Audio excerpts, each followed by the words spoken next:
Hello दोस्तों, स्वागत है आप सभी का। आज के इस लेक्चर में हम सॉल्व करने वाले हैं प्रैक्टिस सेट तीसरा। इससे पहले हम दूसरा और पहला सॉल्व कर चुके हैं। तो देखिए, पहले वाले यहाँ पर क्वेश्चन दिया हुआ है, ये हमारा सिंप्लीफिकेशन का पहला दूसरा है। अब देखिए, जब भी हमें इस टाइप के क्वेश्चन दिए होते हैं हम सबसे पहले कोष्टक वाले सॉल्व करते हैं। ठीक है, यहाँ पर कोष्टक में क्या दिया है, 1 + 1/3। यहाँ से क्या करेंगे, हम इसकी भिन्न कर देंगे तो आ जाएगी हमारी 4/3। भिन्न हमारी कितनी आई, 4/3। यहाँ पर क्या होगी, 1 + 2। इसको लिखने की कोई जरूरत नहीं है, सीधे सॉल्व कर रहे हैं। यहाँ पर हमारा कितना आया, 4/3। इसकी जगह कितना आया, 4/3। अब देखिए यहाँ पर 1 + 2, यहाँ पर डिवाइड वाला चिन्ह है, 1 + 2।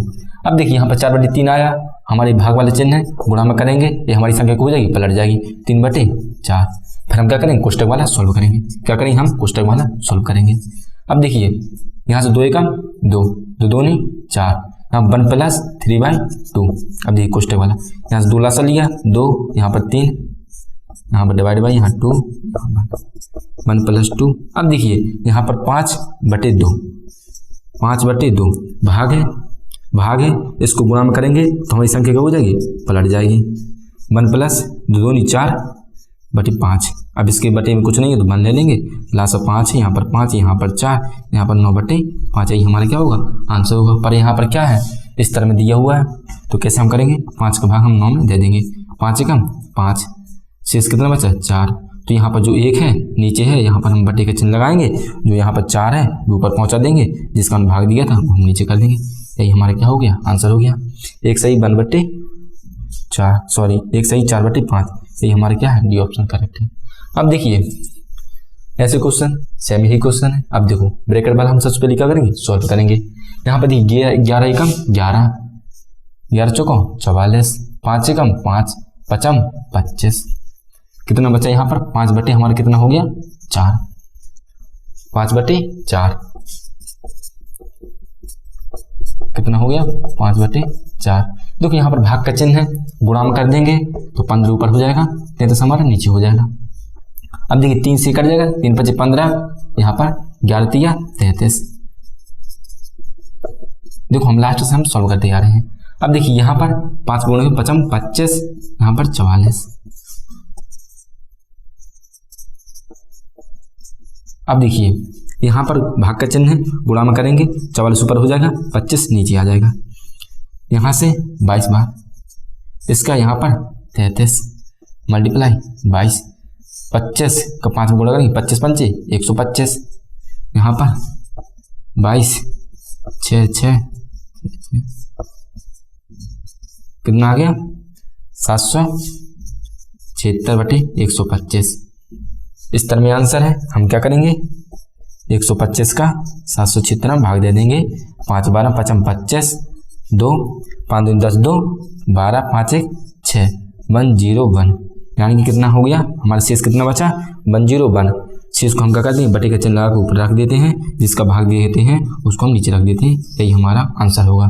5 सही, 101/125। ये ऑप्शन हमारा क्या है, करेक्ट है। अब देखिए धीरे धीरे हम सब क्वेश्चन को सीरीज बाई सीरीज सॉल्व करते जाएंगे। तीसरा क्वेश्चन, यदि 7 क्रमागत संख्याओं का औसत 33 हो तो इनमें से सबसे बड़ी संख्या कौन सी है। 7 क्रमागत संख्या, यानी कि क्रमागत का मतलब होता है लेंथ से, 1 2 3 4 5 6 7 8 9 10 इस तरह से लेंथ से, उसे हम कहते हैं क्रमागत। वो कह रहा 7, यानी 1 2 3 4 6 7 क्या हो गई, क्रमागत हो गई। और उनका औसत कितना है, 33 है। औसत कितना है, एवरेज औसत कितना है, 33 है। अब देखिए अगर हमारे पास 1 2 3 संख्या होती, इनकी एवरेज होता तो एक हम यहाँ से हटा देते, एक यहाँ से, और बीच वाला हमारा क्या होता है, एवरेज होता है। इसी तरीके से यहाँ से 3 हम हटा देंगे, 3 हम यहाँ से हटा देंगे, हमारे वाले 4 वाले क्या हो गया, 33 हमारा क्या हो गया, एवरेज हो गया। अब देखिए इसके आगे कितना गैप है, 4 के बाद 5 ही है ना, यानी कि 33 के बाद यहाँ पर 34 होगा, इसके बाद क्या होगा, 35 होगा, इसके बाद 36 होगा। अब देखिए यहाँ पर 3 है, 4 है तो इससे कम है ना, यहाँ पर 32 होगा, यहाँ पर 31 होगा, यहाँ पर 30 होगा। वो पूछ कह रहा है सबसे बड़ी संख्या कौन सी है, तो हमारी सबसे बड़ी संख्या कौन सी है, 36 है। 30 31 32 33 34 35 में 36 हमारी क्या सबसे बड़ी है। डी ऑप्शन हमारा क्या है, करेक्ट है। अब देखिए यहाँ पर 5 क्रमागत सम संख्या, 5 क्रमागत सम संख्या, क्रमागत का मतलब होता है 2 4 6 8 10, यानी कि लेंथ से, यानी कि सबसे पहले छोटा फिर उससे बड़ा उससे बड़ा, ठीक है। तो यहाँ पर क्या करें, सम संख्या यानी 2 4 6 2 8 तो 5 10, 5 हो गए ना, 1 2 3 4 5।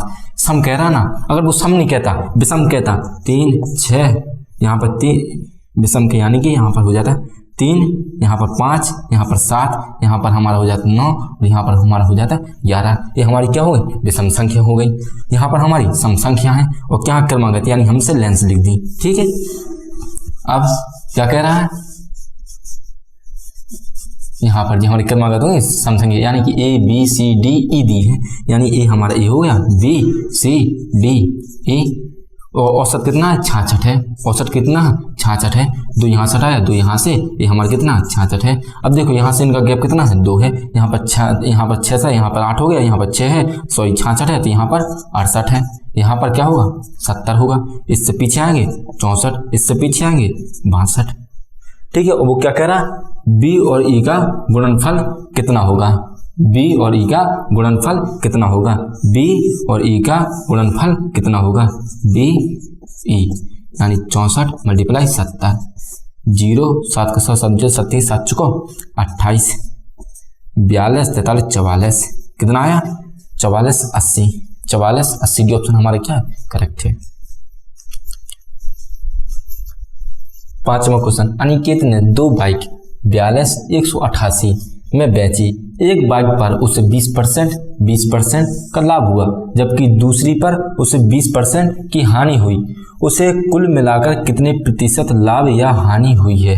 देखिए जब भी यहाँ पर देखो उसके 20% को उसके लाभ हुआ और 20% की उसे हानि हुई। जब उसने एक को बेचा उसे 20% की उसमें लाभ हुआ, दूसरी बाइक को बेची उसे 20% का हानि हो गई। देखिए जब भी समान परसेंट में हानि या लाभ हो तो हमेशा ऐसे क्वेश्चन में हमेशा क्या होते हैं, बाद में हमें पूछा क्या है कितने प्रतिशत का लाभ या हानि हो, तो हमेशा हानि होती है, हमेशा हानि होती है। और हम कैसे निकालते हैं, हानि होती है। हम इसे कैसे निकालते हैं, जो हमारा प्रॉफिट होता है जो हमारा लॉस होता है इन दोनों को गुणा कर देते हैं और बटी हम 100 का क्या करते हैं भाग दे देते हैं। यहाँ पर हम 20 का क्या हुआ लाभ हुआ, 20 का हमें क्या हुआ हानि हुई, बटे हमारा 100 है। 1 0 से 1 0 कैंसिल, 1 0 से 1 0 कैंसिल, 2 दूनी 4% की हमें क्या हुई हानि हुई, 4% की क्या हुई हमें हानि हुई। हानि परसेंट हमें कितना है 4 हुई। मनोज ने 2 कार इतने की खरीदी, ठीक है सॉरी बेची। तो एक कार पर जब बेचेगा है ना, बेची, एक कार पर उसे 30% लाभ हुआ और दूसरी कार पर 30% की हानि हुई, हमेशा क्या होगी हानि होगी, क्योंकि यहाँ लाभ हानि निकालना है तो हानि होगी। देखो यहाँ पर हमें 30 का लाभ हुआ, 30 की हानि हुई, 100 का हम भाग दे देंगे, 1 0 से 1 0 कैंसिल, 1 0 से 1 0 कैंसिल, 9% की क्या हुई हानि हुई, 9% की क्या हुई हानि हुई, हानि।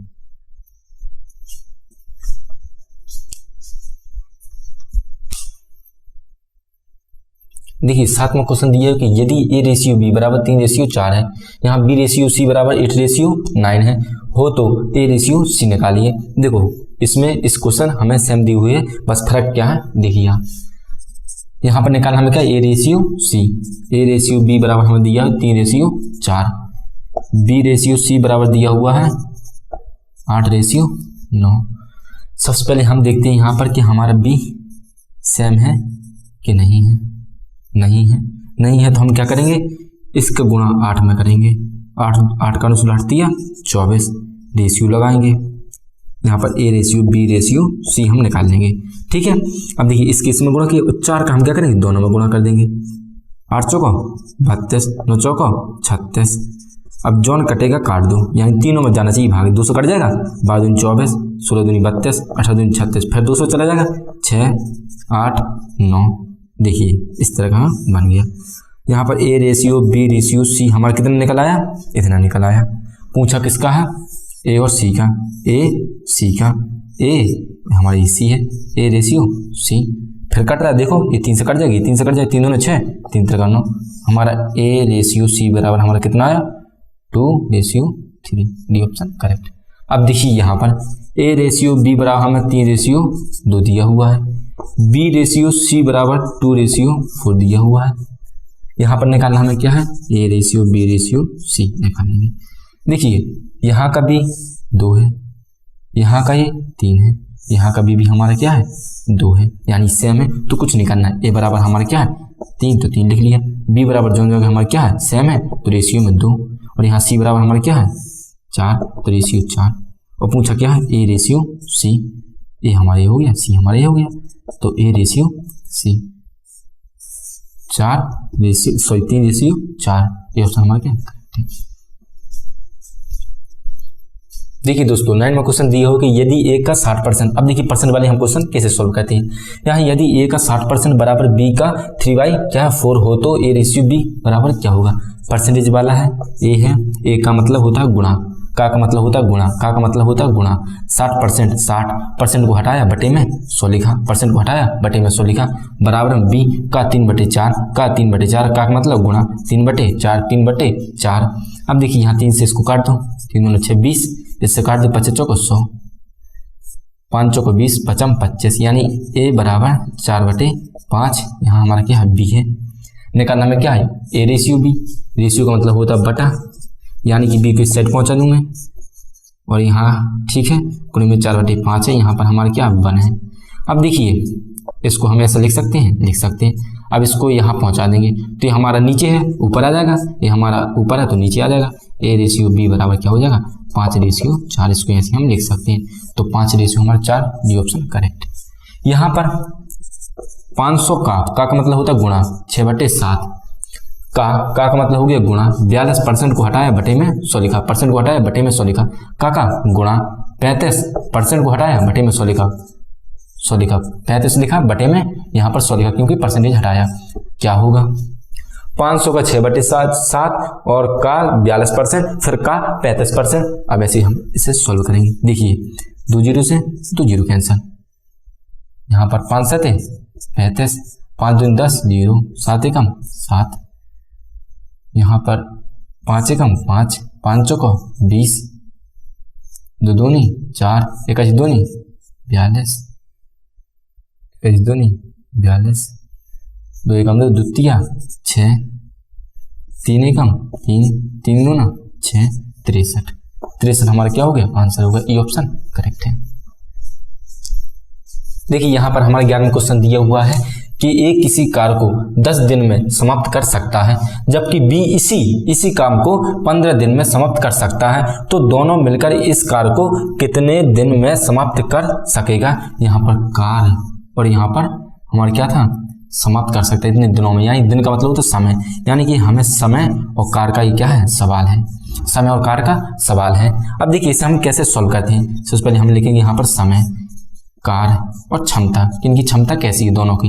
अब देखिए ये हमारा है किसी काम को कितने में कर रहा है 10 दिन में कर रहा है, और इसी काम को जिस काम को ये किया है इसी काम को बी करेगा तो कितने दिन में करेगा 15 दिन में करता है। यहाँ पर कार्य करता है। अब देखिए समय में 10 15, कार्य हम कैसे निकालेंगे दोनों का लासा क्या होगा 30 होगा।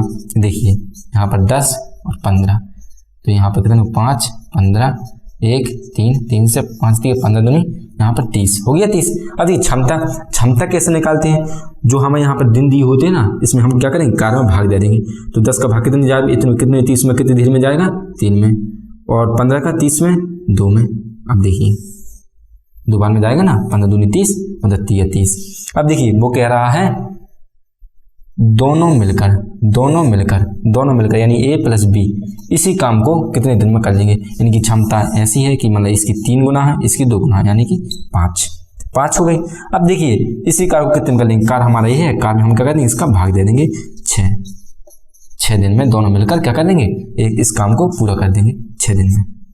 अब यहाँ पर एक कार्य को कितने दिन में कर रहा है 14:40 में। क्या है यहाँ पर समय, यहाँ पर कार्य, यहाँ पर उसकी क्षमता 1140 में कर रहा है, और बी इसी कार्य को इतने दिनों में कर रहा है 2280 दिन में कर रहा है। एक साथ कार्य करते हुए बे इस एक साथ मतलब दोनों मिलकर एक साथ बे इस कार्य को कितने दिनों में पूरा करेंगे एक साथ, यानी ए प्लस बी। सबसे पहले यहाँ पर हम निकालेंगे इनका लासा। अब देखिए जो हमारा 1114 है 1140 है वो हमारा 2280 का दुगुना है 0822, यानी कि इसका लासा क्या हो जाएगा यही हो जाएगा, क्योंकि इसका भाग इसमें चला जाएगा इसका भी इसमें चला जाएगा। अब देखिए यहाँ पर क्षमता, इसका हम भाग इसमें देंगे तो 2, इसका हम भाग देंगे इसमें तो 1, दोनों को ऐड किया 3। अब ठीक है, यहाँ निकालने इन दोनों की क्षमता यानी जोड़ लिया 3 आ गया, इसका हम भाग दे देंगे किसमें, कार में। तो यहाँ पर कितने 7 21 6 में 18 760 दिन में 60 दिनों में क्या करेंगे, ये दोनों मिलकर इस कार को समाप्त कर लेंगे। कितना आ गया 760, यानी डी ऑप्शन हमारा क्या करेक्ट है। अब देखिए इसी को हम दूसरी प्रकार से भी कर सकते हैं। कैसे, यहाँ पर जो हमारे दिन दी हुई है, दिन यहाँ पर ए हमारा कितने दिन में कर रहा था 10 दिन में, बी हमारा कितने दिन में कर रहा था 15 दिन में। अब देखिए हम दोनों के दिनों को क्या कर देंगे, गुणा कर देंगे और दोनों के दिनों को जोड़ के हम भाग दे देंगे। यहाँ पर देखिए 25 हो गया, 25 नहीं नीचे का जोड़ेंगे तो 25, यहाँ पर 10 गुणे 15 25 पचम 25 5 दूनी 10 5 3 15 3 दूना 6 आगे ना 6। इसी तरह हम इसका करेंगे।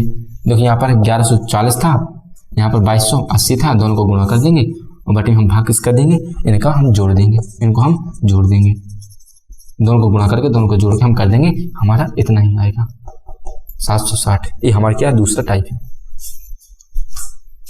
तो नंबर 13 180 मीटर लंबी रेलगाड़ी, ये हमारे किसके ट्रेन वाली प्रॉब्लम है। ठीक है, 180 मीटर लंबी ट्रेन, यानी कि ट्रेन की लेंथ कितनी है 180 मीटर है। ट्रेन की लेंथ कितनी है 180 मीटर है। अपने समान लंबाई के प्लेटफॉर्म को पार करती है। अपने समान यहाँ पर क्या है, प्लेटफॉर्म है, हमारी क्या है रेलगाड़ी है। इसकी लेंथ कितनी दी हुई है 180 मीटर। अब देखिए ये प्लेटफॉर्म है, ये भी क्या है 180 मीटर है, 180 मीटर है। अब देखिए किसकी प्लेटफॉर्म की भी लेंथ कितनी है 180 मीटर है।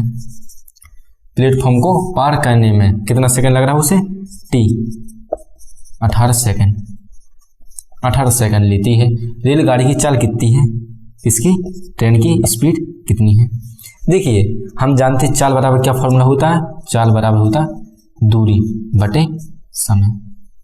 दूरी यानी मीटर में होती है, यानी लंबाई, दूरी यानी मीटर यानी लंबाई, और स्पीड यानी चाल बराबर क्या हो गया एल यानी कि लंबाई। कितने देखो टीएल की है, ट्रेन की भी है और प्लेटफॉर्म की भी है, दोनों को हम क्या कर देंगे ऐड कर देंगे, क्योंकि दोनों की लंबाई क्या होती है ऐड होती है। यहाँ पर टी यानी कि समय यानी टी दिया हुआ है 18 सेकेंड। यहाँ पर हमें स्पीड क्या करना है उसकी निकालना है। ठीक है, ये दोनों हमें कितना दिया हुआ 180 प्लस 180 और हमारे यहाँ पर 18। देखिए दोनों को इस तरह लिख सकते हैं, दुगुना होता है ना। ठीक है, 18 का मतलब दोनों 20 यानी 20 क्या है उसकी मीटर पर सेकंड। अब देखिए हमें 14वां क्वेश्चन दिया हुआ कि 125 मीटर लंबी ट्रेन यानी रेलगाड़ी, यानी ट्रेन की लेंथ कितनी है 125 मीटर है। 60 किलोमीटर प्रति घंटा की चाल से, यानी क्या है चाल यानी स्पीड, ट्रेन की स्पीड कितनी दी हुई है 60 किलोमीटर प्रति हावर्स यानी घंटा के हिसाब से वो चल रही है। क्या करें चलकर एक पुल को कितने सेकंड में 30 सेकंड में क्या टी बराबर दिया हुआ है 30 सेकंड में क्या करी उसे सेकंड में पार कर रही है। ठीक है, पार कर जाती है। पुल की लंबाई कितनी है, पुल की पी है, पुल की लंबाई कितनी है। फॉर्मूला क्या होता है, ट्रेन की स्पीड बराबर जितनी भी हमारी लेंथ होती है। देखो पुल की लेंथ है, ट्रेन की लेंथ है और पुल की लेंथ उसने पूछा है तो पुल की लेंथ बटे में टी हमारा 30 दिया हुआ है। यहाँ पर हमें ट्रेन की स्पीड है 60 क्या है किलोमीटर पर हावर्स में है, इसको हमें मीटर पर सेकंड में करना है, यानी कि 5/18 मीटर पर सेकंड हो गया। यहाँ पर 5/18 टीएल की लेंथ तो दी हुई है ना ट्रेन की लेंथ 125, पीएल निकालना है। यहाँ पर 30 है, यहाँ पर मल्टीप्लाई में आ जाएगा। अब देखिए इसको निकालना है, प्लस का इस साइड आएगा तो माइनस का बराबर में पीएल। अब पीएल हमें निकाल आएगी। देखिए 9 दूनी 6 3 18 6 56 30 3 9 6 0 55 25 25 दूनी 50 500 माइनस 125। यहाँ पर हमारा 400 375 मीटर है पुल की क्या लेंथ है। 375 मीटर हमारी क्या पुल की लेंथ है। ये ऑप्शन हमारा क्या है करेक्ट है। 15वां क्वेश्चन दिया हुआ है, हमें क्या करना है ये भिन्न दी हुई है, इनका हमें मास निकालना है। 16वां क्वेश्चन इनका हमें क्या करना है भिन्न की लासा निकालना है। भिन्न वाले हम मासा लासा कैसे करते हैं, देखिए मासा निकालना है तो हम क्या करेंगे ऊपर का हम मासा निकाल देंगे और नीचे का हम क्या कर देंगे लासा निकाल देंगे। और यहाँ पर लासा निकालना है तो ऊपर का हम क्या करेंगे लासा निकालेंगे और नीचे का हम क्या करेंगे मास निकालेंगे, नीचे का हम क्या करेंगे मास निकालेंगे। अब देखिए मास हम कैसे निकालते हैं जिससे वो कट सकती है, यानी कि देखो यहाँ पर 7 है, इसका 7 है इसका फैक्टर क्या होगा, 7 दूनी 14 है, यहाँ पर 7 है, तीनों में जौन मिलेगा देखो 7 मिल रहा, तो हम क्या हो गया, मास इसका 7 हो गया। लासा, अब देखिए यहाँ पर 3 त्रिका 9, 3 पचे 15, 5 दूनी 10, इसका क्या हो जाएगा डायरेक्ट। अब देखिए यहाँ पर एक 3 हो गया, एक 3 हो गया, सीधा करके ही देख ले रहे हैं। यहाँ पर 9 15 10, यहाँ पर 3 से 3 त्रिका 9, 3 पचे 15 10, यहाँ पर 5 से और 2 से, यहाँ पर क्या हो गया 10, 3 त्रिका 9 90, 90 क्या हो गया हमारा लासा हो गया, 90 हमारा क्या होगा लासा हो गया। अब देखिए 90 हमारा क्या हो गया लासा हो गया, तो 7/90 हमारा क्या आ गया, आंसर आ गया। अब यहाँ पर क्या निकालना हमें, लासा, यानी हम ऊपर क्या करेंगे, लासा निकालेंगे। लासा का मतलब होता है हम क्या करेंगे, सबका बड़ा फैक्टर, सबसे बड़ा फैक्टर क्या होगा, देखिए यहाँ पर 1 2 5 4 का क्या निकालना है, लासा निकालना है 2 से, अभी यहाँ पर 5 से, 2 गुणे 2 गुणे 5, 5 दूनी तो दूनी 20, क्या आया 20 आया। मासा यहाँ पर 3 है, यहाँ पर 3 त्रिका 9, 3 दूना 6, 3 दूना 27, ठीक है। अब देखिए सबसे यहाँ पर 3 ही मिला, 3 ही मिला, 3 ही मिला, 3 ही मिला, और कोई मिल रहा नहीं मिला तो 3 यहाँ हो जाएगा, यानी 20 अपॉन हमारे क्या आ जाएगा 3 आंसर आ जाएगा, 20/3, बी ऑप्शन हमारा क्या है करेक्ट है। 17वां क्वेश्चन दिया हुआ कि एक वस्तु का विक्रय मूल्य उसके क्रय मूल्य का क्या 4/3 गुना है, लाभ प्रतिशत ज्ञात कीजिए। आपको ऐसा क्वेश्चन मिलेगा, आप कैसे करना, देखिए यहाँ पर विक्रय मूल्य, यहाँ पर रेशियो क्रय मूल्य, किसका क्रय मूल्य का, किसका क्रय मूल्य का।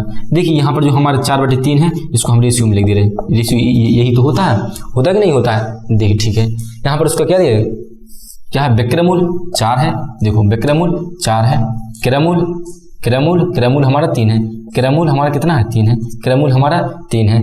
देखिए हमने कोई सौदा 3 में खरीदी, 4 में बेची, लाभ कितने का हो गया, 1 का हो गया। याद क्या करना, लाभ प्रतिशत हम कैसे निकालते हैं, लाभ किसके रेस्पेक्ट में निकालते हैं, क्रय मूल्य के रेस्पेक्ट में, क्रय मूल्य के प्रतिशत में निकालना, इसलिए हम 100 का गुणा करेंगे। लाभ हमारा 1 आया, क्रय मूल्य हमारा 3 है, 100 है। अब देखिए हम क्या करेंगे, 3 का 100 में भाग देंगे, 3 त्रिका 9, 1 3 त्रिका 9, ठीक है 1, तो यहाँ पर क्या हो गया 13/1/3, क्या हो गया परसेंटेज, सी ऑप्शन हमारा क्या करेक्ट है। अर्जुन ने एक पुराने फोन को इतने में क्या खरीदता है, उसका क्रय मूल्य कितना है 12,000 में खरीदता है, और इसकी मरम्मत 1,000 खर्च करता है, मरम्मत के लिए क्या करता है 1,000 खर्च करता है, इसी में क्या हो जाए एक क्रय मूल्य में जुड़ जाता है, क्योंकि इसने उस फोन को खरीदा, उसी फोन में फिर उसने 1,000 लगाया तो किस में ऐड हो जाएगा, क्रय मूल्य में हो जाता है यार।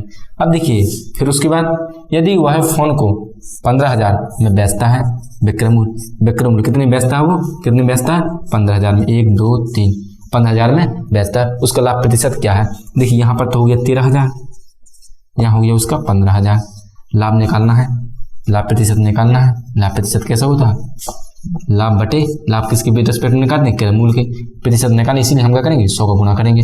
लाभ हमारा कितना आया 15,000 का बेच दिया, 13,000 का खरीदा था, 2,000 का क्या हो गया उससे लाभ हो गया, क्रय मूल्य कितना है 13,000 है, यहाँ पर 100, 2 0 से 2 0 कैंसिल, 1 से 1 0 कैंसिल, 13 का भाग 200 में, 13 कम 13 7 53 65 53 5 53 5 53 65, यहाँ पर 15 सही 5/13, 15 सही 5/13 % क्या हुआ लाभ हुआ, ये ऑप्शन क्या है करेक्ट है।